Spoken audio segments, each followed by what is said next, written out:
मंत्री अशोक चौधरी ने प्रशांत किशोर के आरोपों पर सफाई देते हुए कहा कि उन पर बेनामी संपत्ति और करोड़ों के लेन देन का आरोप लगाया गया है।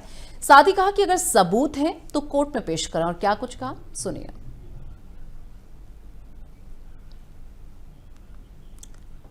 तो देखिए, मंत्री अशोक चौधरी का बयान सामने आया है। प्रशांत किशोर के आरोपों पर उन्होंने जो है सफाई दी है। और इसी के साथ आपको बता दें, उन्होंने कहा कि बेनामी संपत्ति और करोड़ों के लेन देन का आरोप जो है लगाया गया है। और इसी के साथ मंत्री अशोक चौधरी का ये बयान, जिसमें उन्होंने प्रशांत किशोर पर कई आरोप लगाए हैं और जो आरोप उन पर लगाए गए थे उस पर सफाई दी है। तो बेनामी संपत्ति और करोड़ों के लेन देन का आरोप लगाया गया है।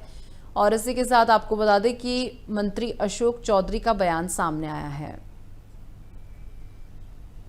एक आरोप प्रत्यारोप एक अलग चीज है, लेकिन है कि जब आप कोर्ट के माध्यम से कोई बात कहते हैं तो जो बात आप आरोप लगा रहे हैं उसको आप शपथ पत्र के माध्यम से आपको कहना पड़ रहा है। तो 3 बात उन्होंने उठाया था कि एक बेनामी संपत्ति, बेटी का बेनामी है, तो जिसको मैंने ऑलरेडी इलेक्शन पिटीशन में डाला हुआ है और पैसा देकर हमने लिया, वो बेनामी कैसे है।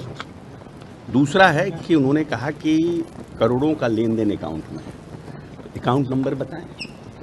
और तीसरा है कि हमने जमीन खरीदा है, करोड़ों का जमीन खरीदा है, तो कौन सी जमीन खरीदा है वो बताएं। तो इसको अब प्रेस और मीडिया के माध्यम से बहस करने से बेटर है कि कोर्ट के माध्यम से इस पर बहस किया जाए।